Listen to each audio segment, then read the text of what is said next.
नमस्कार। जोहार। ज़िंदगी मिले ना दोबारा में सभी का स्वागत है। ये ज़िंदगी बहुत प्रेसियस है। ये इस ज़िंदगी को पूरा जीत लेना है, पूरा जीना है। इस जीने के लिए क्या ज़रूरी है कि हम अच्छे से पढ़ाई करें, अपने पैरों पर खड़े हों और रियल सेंस में अपने ज़िंदगी का मज़ा लें।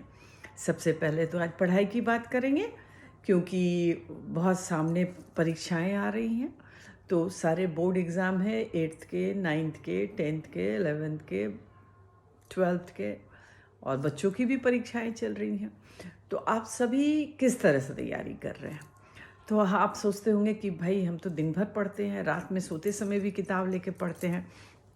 लेकिन ये सोते समय किताब लेके पढ़ने वाली आदत छोड़ दीजिए, क्योंकि उससे कुछ होने जाने को है नहीं।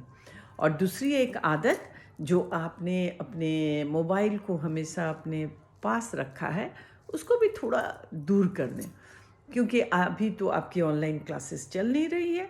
तो आपको अभी अपने पढ़ाई पर कंसंट्रेट करना है। जो आपकी स्कूल में पढ़ाई होती है, जो आपके कॉलेज में पढ़ाई होती है, उस पर आप पढ़ें और ध्यान दें, नोट्स बनाएं, क्योंकि आपके शॉर्ट क्वेश्चंस भी रहते हैं और लॉन्ग क्वेश्चंस भी रहते हैं। तो शॉर्ट क्वेश्चंस में जैसे आपका 5 नंबर है, तो अगर छोटे से क्वेश्चन में 5 लाइन आपने लिख दिया, 5-10 लाइन, तो आपको पूरे के पूरे नंबर मिल जाएंगे। तो आप शॉर्ट क्वेश्चंस को पहले तैयार कर लीजिए, लॉन्ग आंसर्स को भी तैयार कर लीजिए। उसके बाद आप आगे बढ़िए कि हमें किस सब्जेक्ट में मैं कमज़ोर हूँ, किस में मुझे अधिक मेहनत करनी है। क्योंकि जो आपका इंटरेस्ट वाला सब्जेक्ट है उसमें तो आप बहुत अच्छा आपने कर लिया है, लेकिन जिसमें कम मार्क्स आ रहे हैं आपके जो सेमेस्टर्स में या आपके क्लास टेस्ट में, उसको आप देखें और उसमें आप अधिक से अधिक तैयारी करें। पहले तो उसका आप सिलेबस को ऐसा पढ़ें कि उसका एक कोर्स आउटकम आपके पास रहे, अर्थात जो आपने पढ़ा है उसके उसके अंदर से कहीं से भी क्वेश्चन आए तो आप उसका जवाब दे सकते हैं, क्योंकि आपके पास उसका एक पूरा खाका बना हुआ है, आपके दिमाग में वो बैठा हुआ है।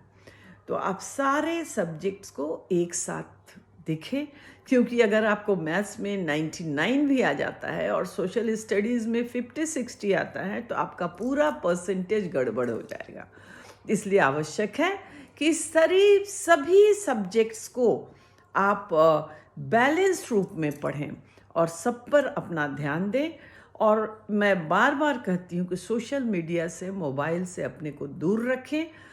मोटिवेशनल ये पढ़ें, ठीक है, थोड़ा बहुत सुन लें और कोई किताब पढ़ लें। जब आप पढ़ते पढ़ते ऊब जाते हैं तो आप एक टाइम टेबल सबसे पहले बना लें, और ऐसा टाइम टेबल जिसको आप फॉलो करें, और अपने टेबल के पास जो आपकी पढ़ाई लिखाई की टेबल है उसके पास उसको साट लें, और ताकि आपको नज़र आते रहे कि आप इतने बजे उठते हैं, कब स्कूल जाते हैं, स्कूल से आते हैं, फिर आप क्या ट्यूशन पढ़ते हैं, फिर आप कब सेल्फ स्टडी करते हैं, और सेल्फ स्टडी में आप अपने को कहाँ पाते हैं कि हमने कितनी तैयारी की, कितना अपना सब्जेक्ट पूरा किया, और कितने मार्क्स हमको आ सकते हैं। और फिर कोई आपको दिक्कत होती है तो फिर आप अपने सर से पूछिए, अपने स्कूल में पूछिए, अपने ट्यूशन्स में जाते हैं वहाँ पूछिए।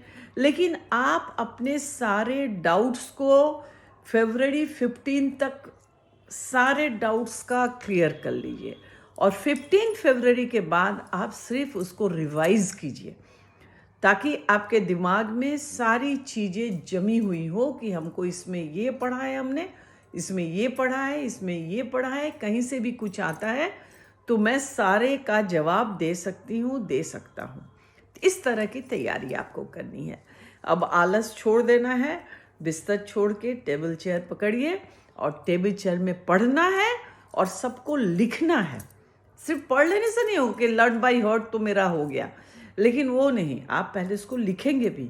लिख के आप देखेंगे कि आपका स्पेलिंग मिस्टेक्स होता है, आपकी हैंड राइटिंग कैसी होती है, इसका आपका स्पेस कैसा है। एवरीथिंग इज़ वेरी इंपॉर्टेंट, क्योंकि आपके कॉपी को जो चेक करता है, आपके आंसर शीट को जो चेक करता है, वो ये भी सोचता है कि इस लड़की की हैंड राइटिंग कैसी है, इसने इतनी गंदी लिखी है, इसने अच्छे से स्पेस नहीं दिया, इसका डायग्राम अच्छा नहीं बना।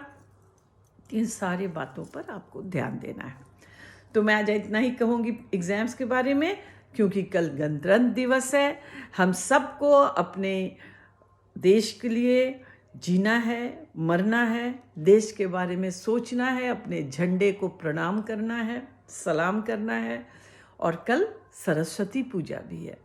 हम सबकी माँ सरस्वती माँ, हम शिक्षा के जो भी शिक्षा से जुड़े हुए हैं और नहीं भी जुड़े हुए हैं, छात्र छात्राएं, शिक्षक, हम सब कल सरस्वती माँ की पूजा करेंगे और माँ से कहेंगे, माँ तुम लो फूलों का भार और हमें दो पुस्तकों का भार।